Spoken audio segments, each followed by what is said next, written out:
everybody. Welcome to She Knows SEO. Today, we're going to be interviewing Kylie Lang of Life in Rural France. This is episode 1 of a new series I'm doing where I'm interviewing my students from the SEO roadmap to talk about all things blogging, primarily travel blogging, because that's what they do.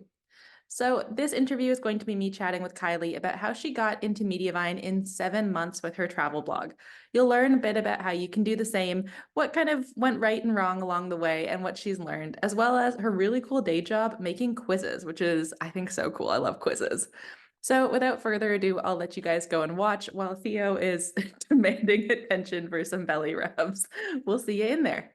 Hey everybody, welcome back. Today I am here with Kylie Carlson, who is the author of Life in Rural France. I always say rural wrong and I panic every time because I don't want to say the A. It's really bad. But we are here today to talk all about Kylie's blog and how she's been able to grow it even to Mediavine post HCU. Hey Kylie, can you tell people a bit about yourself, please? I certainly can. Thank you for that lovely introduction. So as Nina said, I'm Kylie. I run a blog called Life in Rural France, mainly because I live in rural France. And when I say rural, it's really rural.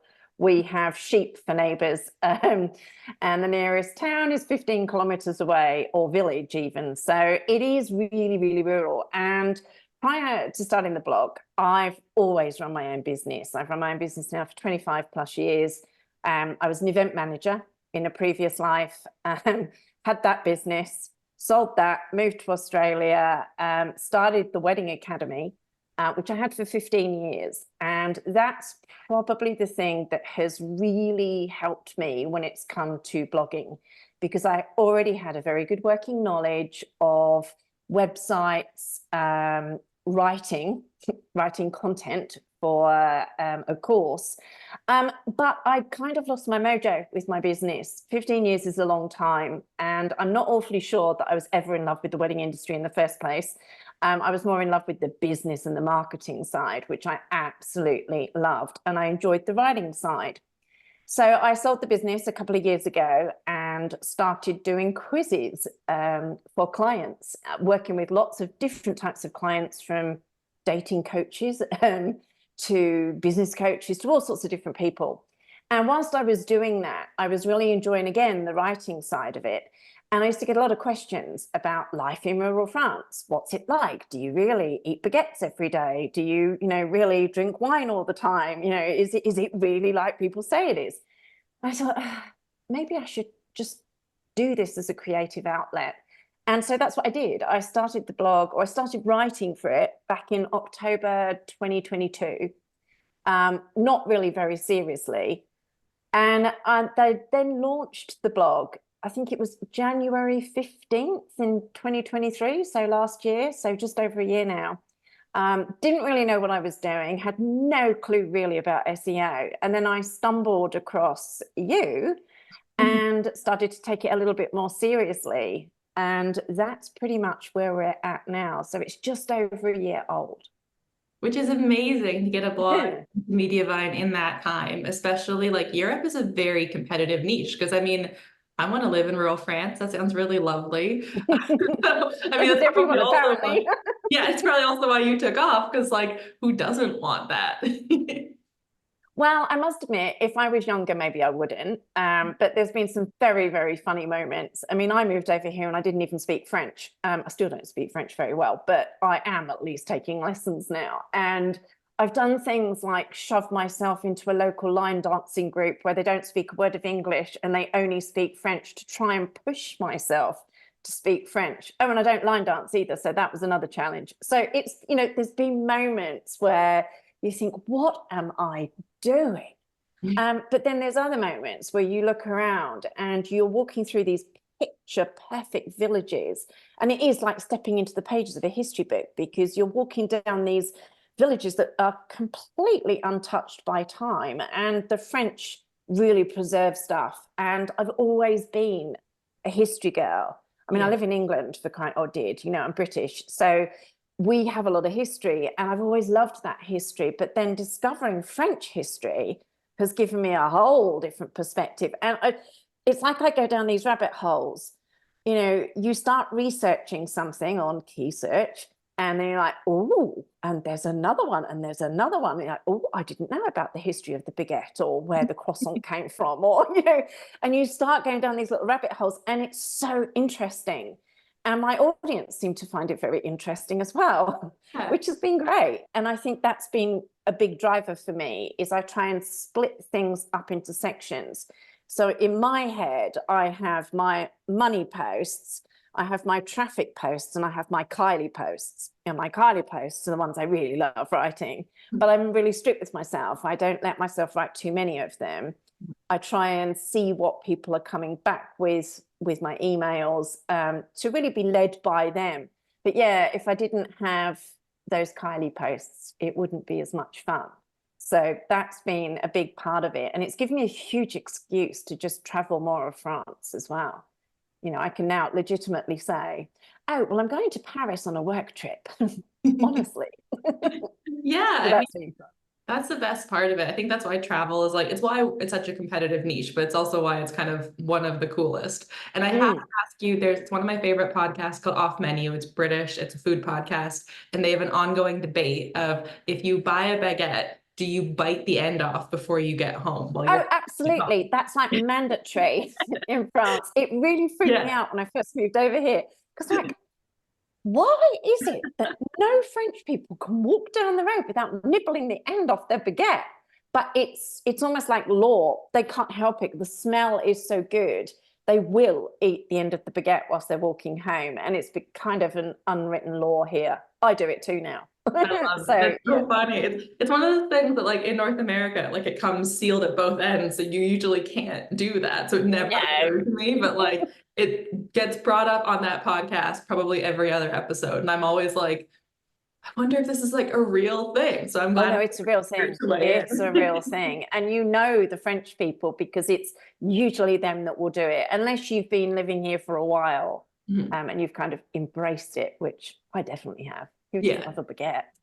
It's a good thing to embrace. I mean, and then I wanted to ask you as well, because France is they're a bit slower from what I understand, at least definitely compared to North America. So for you, do you find that impacts your kind of schedule for yourself? Because you do get to make your own schedule with the blog and your day job. How do you kind of balance all the time, I guess not pressures, but kind of anti-pressures, to chill a bit more? Yeah, it was definitely hard when I first moved over here. And I've written a lot about this too, because people do have this sort of idyllic vision of what it's like to live in a rural place like this. And France is slow anyway. We still have 2-hour lunch breaks here. It's a thing, a big thing. So if you want to go to the bank in your lunch break, forget it, mate, because they're all at lunch. They're all having their 2-hour lunch break, because that's just how France is. And so you do have to embrace that whole ethos the French have of enjoying life. Life is for living. And that's very much how it's become. But I came from a very fast paced, order something now, get it an hour later, only to come to France where, if you order on Amazon, it might get there in a week. So you really have to prepare yourself mentally for that. But having said that, I've run a business for a long, long time. So I'm very self-motivated. I've just never struggled with it. I am very good at sticking to timelines. I'm very good at not going off at tangents. I didn't used to be. Every shiny little object that came past me used to be, oh, come here. But I've got much better at that. So I'm quite productive. But I'm strict with myself. With the Mediavine thing, I could have checked my Google Analytics every day, but I didn't, because then it becomes an obsession. My focus was very, very much to write good quality, consistent content. And even through the whole HCU thing, I wasn't hit by it. I'm very, very lucky. I don't know why, not complaining, but I wasn't hit by it. But I didn't also want to start worrying about what if I get hit by the next one. And because it's very easy to listen to all the negative Nellies out there and think, and then you just get your whole focus gets diluted. And when that happens, you don't achieve what it is you've set out to achieve, because you're not concentrating on the one thing you should be concentrating on. And I'd set goals for myself. Back in August, I submitted my site to you on one of your Facebook Lives, and you were brutal in a good way. It's my favorite thing because, like, yeah, I'm a dick, but in a helpful way. I remember I used to do blog audits a bit more often, and someone said it's like she tells me my baby's ugly, but then she tells me how to fix Yeah, it. And I was like, you did. it's my favorite. I love it. It's true. You basically told me my baby was ugly. I'm like, okay, all right. I can go two ways with this. I can either put her face on a dartboard, or I can listen and go, she knows her shit. So, sorry, her stuff. So Okay. I'm just going to go with it. So I did. And I was on an old Elementor website, and you basically told me to ditch it. You were also quite harsh about some other things. So I thought, okay, I need to learn. This is the whole point of being on this course and being part of this group. So during August, I decided I wasn't going to write any blog posts at all, which nearly killed me, because everything in me was like, I should be producing content. And I didn't. At that time, I think I had about 70 blog posts. So it was quite a big undertaking. And I had to move them all from Elementor onto Cadence. And I was very attached to how pretty I thought my blog was. You didn't think it was, but I did. And so I had to take it and redesign it in this really basic looking Cadence website. Yeah. And I really struggled with it. I was backwards and forwards and backwards and forwards. I hate it.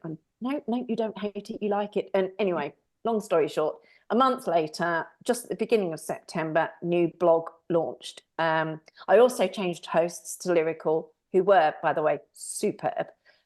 Love their customer service. They're just so good. And launched the new blog. And during September, I then set myself a goal to write 4 blog posts a week, which I did, no problem. Well done. I did the same thing in October, and then November came, and it was like something in me went, nah, need to move faster. This whole Mediavine thing is getting me. So I went up to a post a day, nearly killed myself doing it. Did the same in December, and stopped around about Christmas Eve and went, you're going to have a mental breakdown if you don't stop. So I did. I took Christmas off, and it was at that time that Mediavine, it just happened. And yeah, I realized I had enough and I could go for it. But it really was that focus, I think, that has helped things. That I don't know, with the whole helpful content update thing, I have a feeling some of the things I did in the beginning, I think, have worked really well. When I first started, I was very much more focused, rather than on travel, on expats wanting to move to France. And so I did probably about 25 interviews with other expats. And I think Google liked it. I think it kind of set me in their eyes as somebody who was very genuine, because I had all these other people who were all talking about the same thing.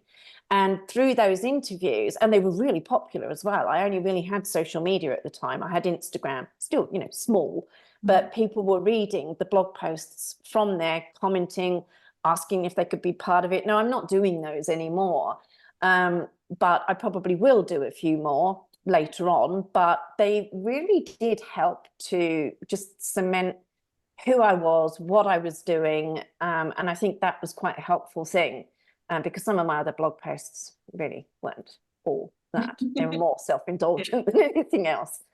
Which obviously you learn as you go through your course as to what works and what doesn't. But yeah, I think that was quite a big help. That was a lot there, and there's so many things that, like, my brain Sorry, was no, that's a good thing. It's definitely good. No, my ADHD was just like, we need to ask 10 questions. But I guess my first one is, a lot of people always wonder about, like, how many posts they need to get into Mediavine. So do you know roughly what number you would have been when you got in? Yeah, I was at about 125, Okay. I think, 125, 130, I think I was at that time. So yeah. And some of those, actually, I'd also gone through when I redid the site. I went through your content audit. Even though I hadn't had the blog up a year, I knew there was some that were probably hurting. So the self-indulgent ones. So I no indexed those. So and in some of them I set back to draft. So maybe it was 110 That's still that great. were actually live. So yeah. Yeah, I mean, travel, the average is usually closer to 160. So you're definitely ahead there, which is amazing. And I was going to say the same thing with the helpful content update. Like, I know you have the interviews. I know as well that like you were talking about, like, you went line dancing to like immerse yourself in this. And you get that feeling from a lot of your blog posts. Like you do get the feeling of like, I've really done this thing and I really care about this thing. You're obviously a Mm. really strong writer too. So like, I think that comes through. Like you do put the authority and the experience pretty, I don't want to say like heavily in like a, I don't know, you're not beating someone over the head with it, but sometimes with Google, No, we no. do need to do that. But you really get that feeling from it. And I think like that definitely added to your success as well, especially with, yeah, kind of, what's the word I'm looking for? Yeah, kind of just tying it all together, I guess, because that's an amazing success story, and I'm so proud of you. And like, also, I will apologize. I get kind of dickish when I'm doing blog audits, and I know it, but I really hate Element. Oh no, it was, I, I mean, I was joking when I wasn't, but no, no, no, I know, but it was very good because it helped. yeah, Like that would have held me back because I had issues with speed, and not just speed of sight, but speed of actually the writing part's never an issue for me. But it was the speed of putting the damn things up on the blog because it's like this is yeah, taking forever. There was no easy way to do it with Elementor. Whereas with Cadence, there's been things like your templates, for example. So now if I'm doing an affiliate post, I mean, I've now sort of tweaked them to be more of me course. and the things that I do. But it's so easy because I just, shove in the pattern of the template and then inset all of the information. I mean, it'll still take me about 3 hours if I'm doing an affiliate post, but it's not 6 hours like it was Yeah. before. It's cut it in half. So that type of thing has been massively helpful. Mhm. And yeah, I mean, think one of the best compliments I got was somebody had taken my quiz because naturally that was the first lead magnet I did with my own quiz of, having written quizzes for other people, Yeah. was she wrote back and she goes, I love reading your posts. It's like I'm listening to a friend talking to me, having a conversation. And I thought, that's exactly what I want to hear. That's how I want people to feel. I want them to feel like I'm that friend in France who you can tell anything to because I've done everything stupid there is to do out here, that I'm never going to laugh at you. I'm just going to tell you all these interesting things. And my mum always laughs at me. She said, because why is it every sentence of yours starts with, did you know? So every time I speak to my mum, I've usually come up with this new fact about, did you know what Marie Antoinette said just before they chopped her head off?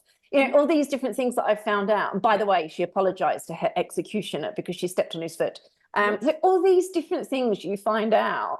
And I get very excited about them in my emails and in the blog posts. And I do think that helps people to relate to you a little bit more. 100%. Yeah. No, I think that's a really self-aware thing. And like, it's such an amazing compliment. Compliments like that are always Oh, like they're very happy with that. cool. Yeah. And I think that also goes back to like kind of the way a blog should be, is that it is you chatting with a friend to some extent, especially for most stuff. Like Yeah. even she knows SEO, or like some people are like, you should be more businessy. And I'm like, I'm not gonna be. No, don't. Not gonna happen. I like being really chatty and like, but I think that's kind of the nice thing is like, I picture myself sitting down on my couch with whoever my audience avatar is, Yeah. like having a conversation about it.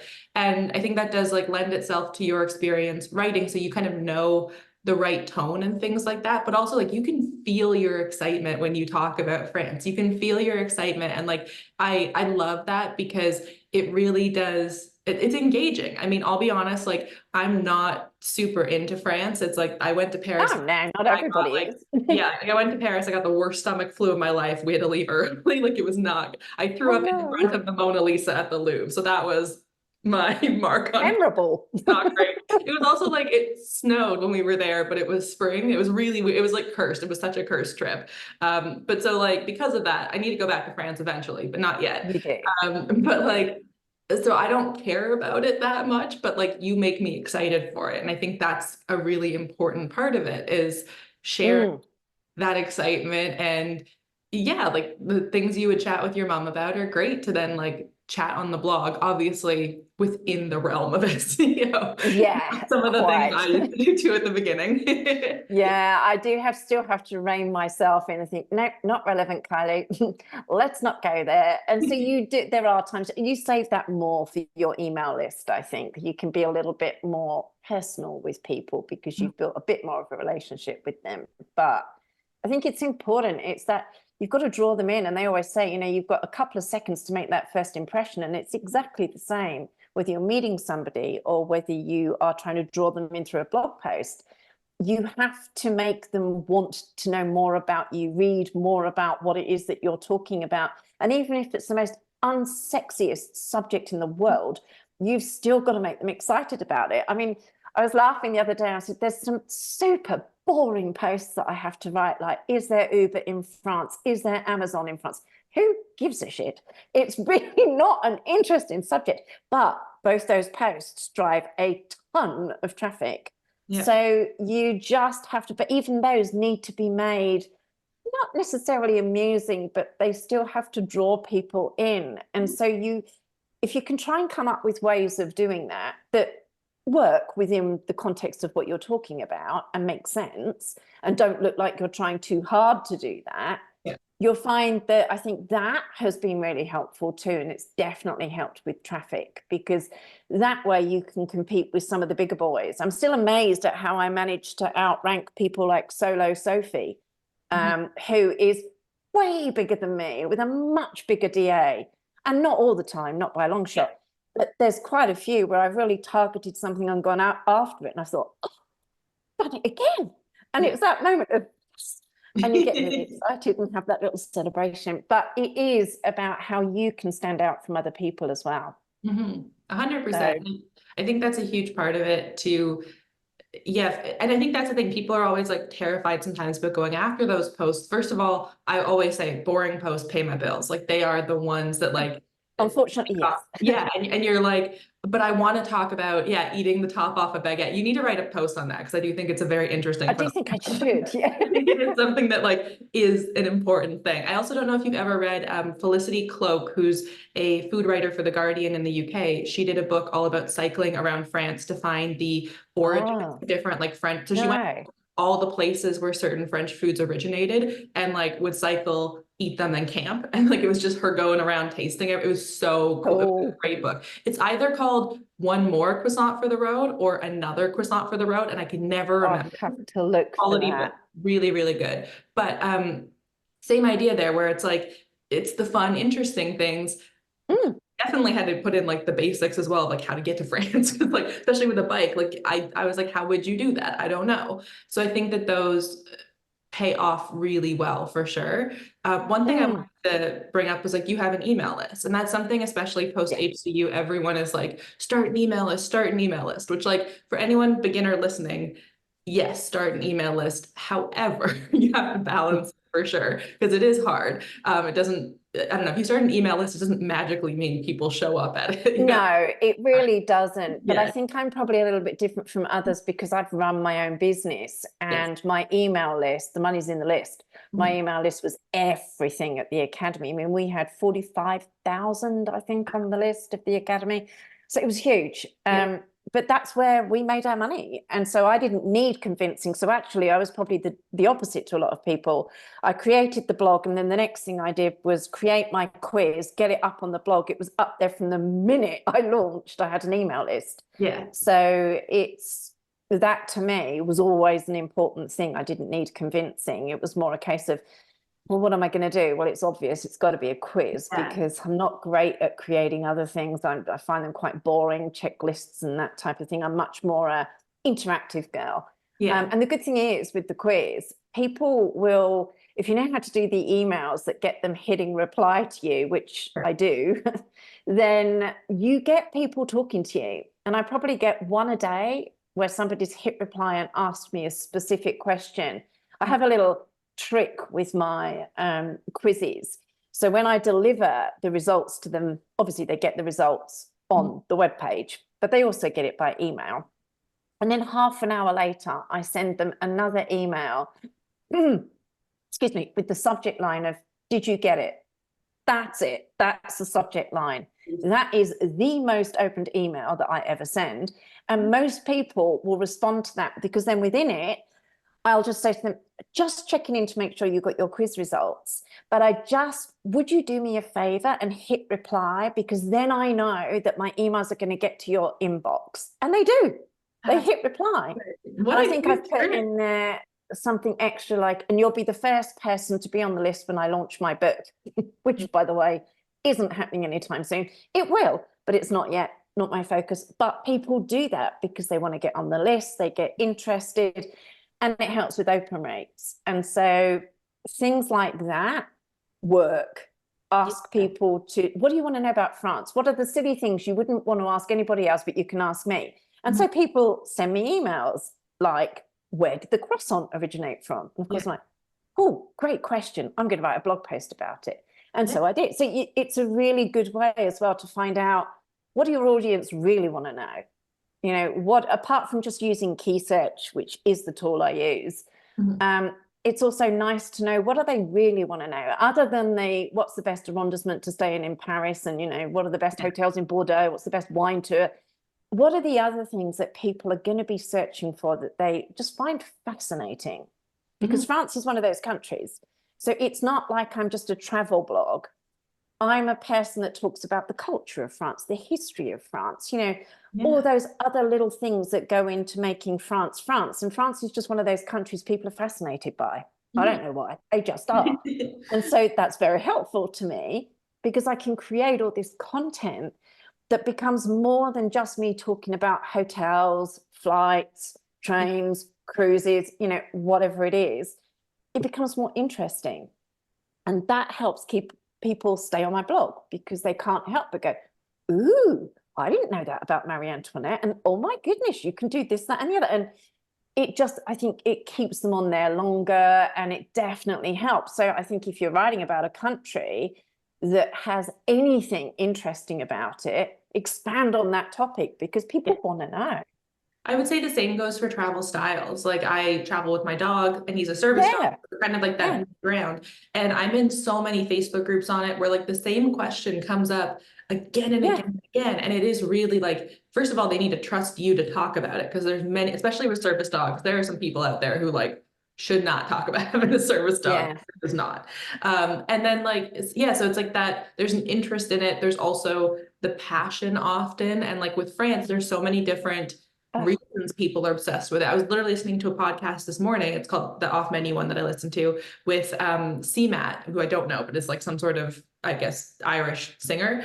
And they were talking about French food for an hour. And like, it's the perfect setup to chatting with you, because I was like, okay, French, yes, great.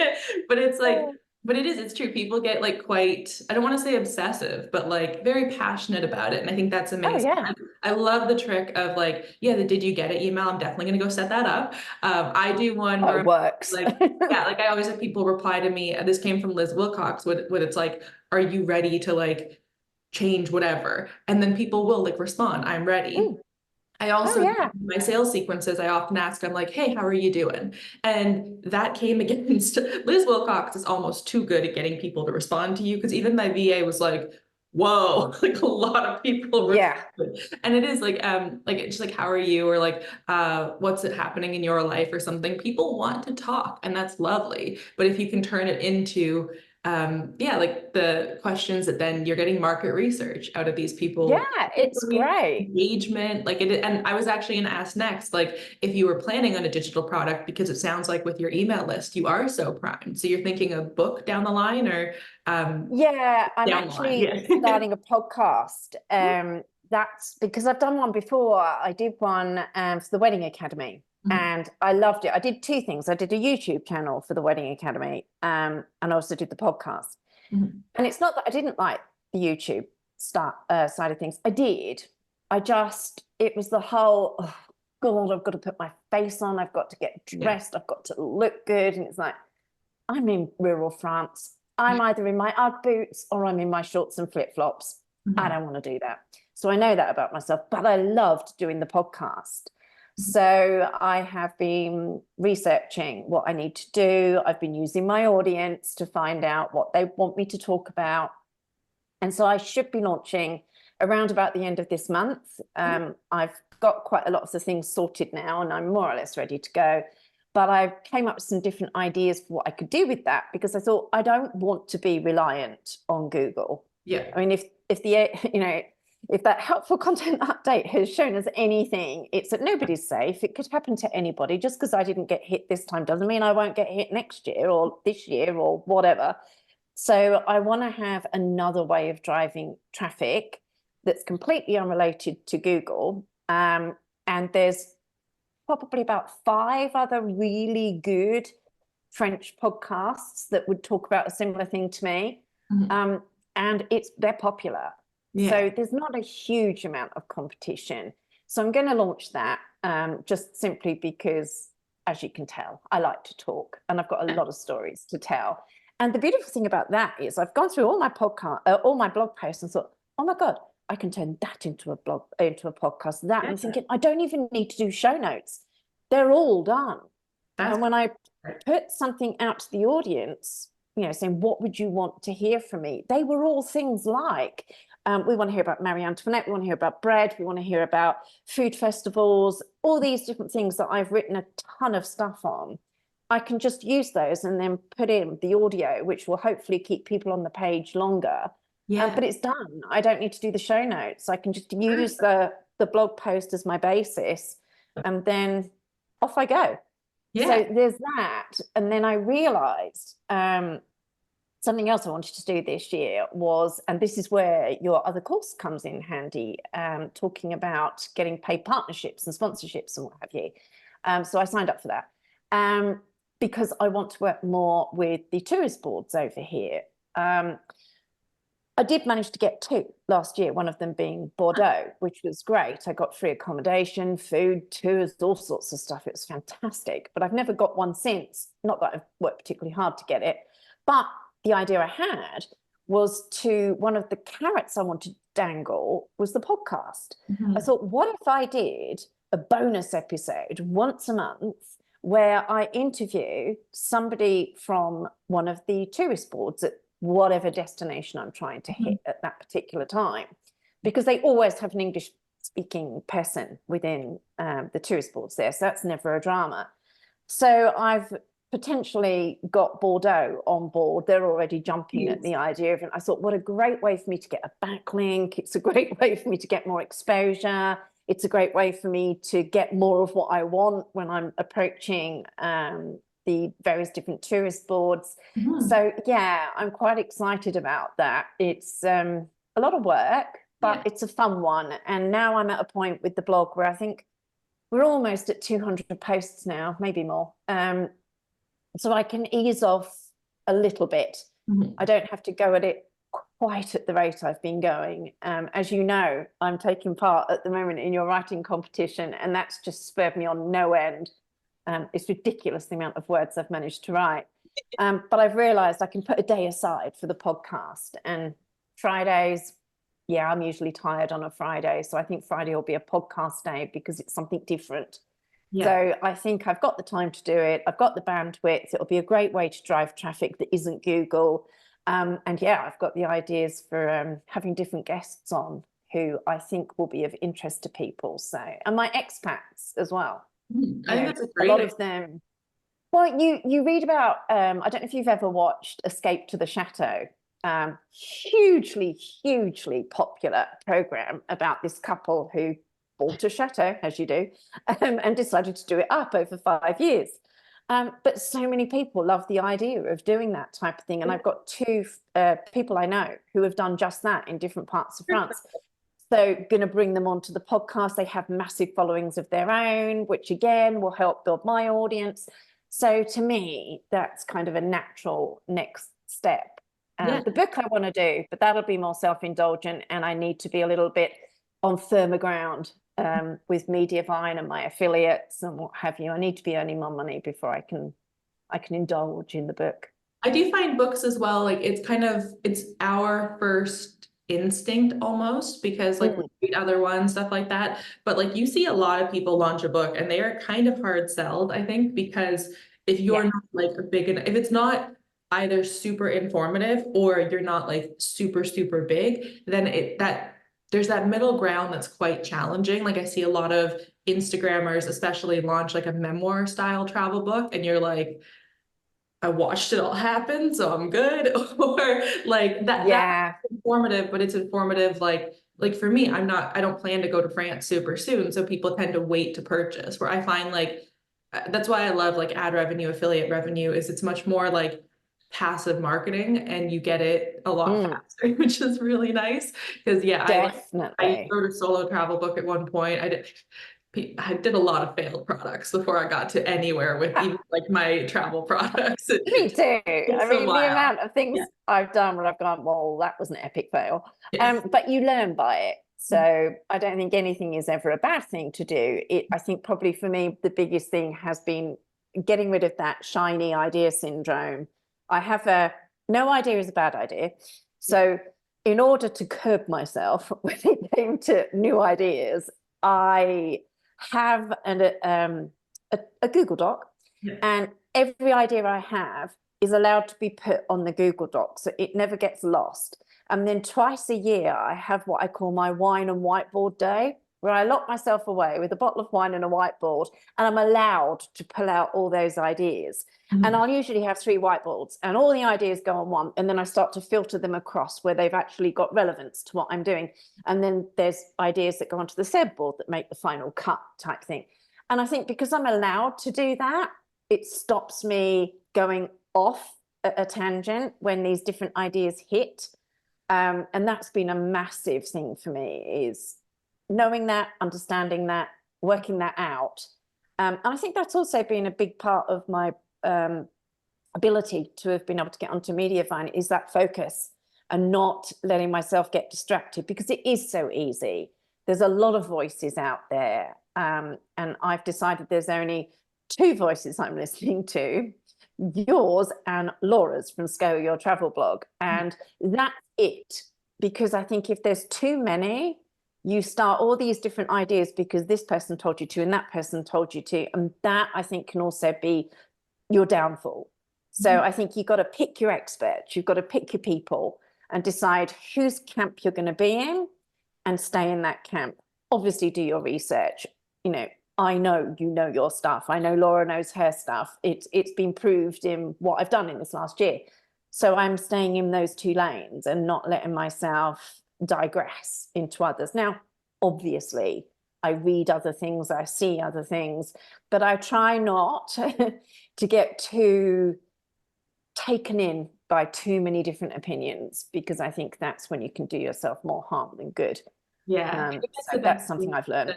Yeah, sometimes you need to limit it, because at a certain point as well, like you spend too much time listening, you can't spend enough time in acting. And especially like, I don't know for you, but for me, I can't write and like also be listening to stuff. So oh God, no. yeah.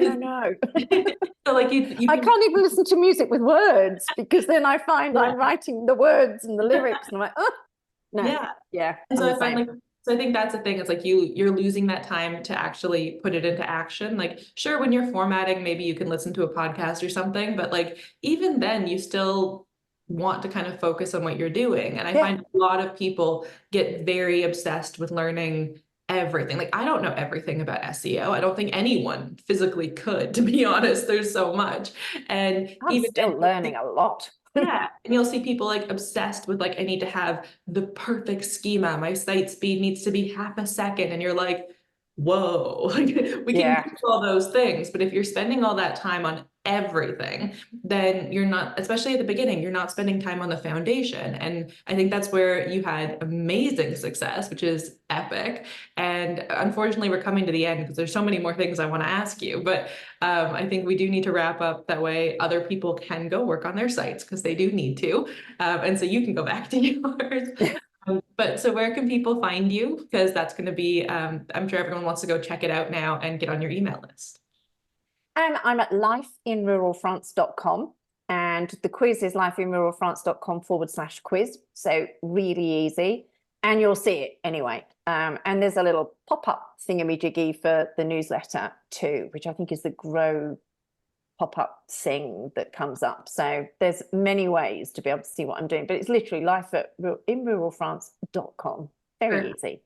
And we'll have that linked in the like comment, description, whatever you want to call it. So if anyone wants to just click on it, it'll be there for you. We'll also link the quiz because it is a very fun quiz. And you will, you get to get on that email list and start seeing some of the amazing emails that Kylie sends, which I think is kind of some of the best ways to learn from people who are really strong at something, is just to like watch them in action. So I'd highly recommend getting on her list and checking that out. And I want to say thank you so much, Kylie, for joining us. This has been so much Oh, thank you for having me and letting me chat away. been epic. I love chatting travel and SEO. So this is like very indulgent for me. So everybody watching has a great day and is super inspired to get to work on their own site. If you don't have a quiz yet, you should get a quiz. They're very, very good if you have an email list. And if you're not quite at that stage, just file it away for later. But we will definitely chat with you soon and be back soon with another episode. Bye.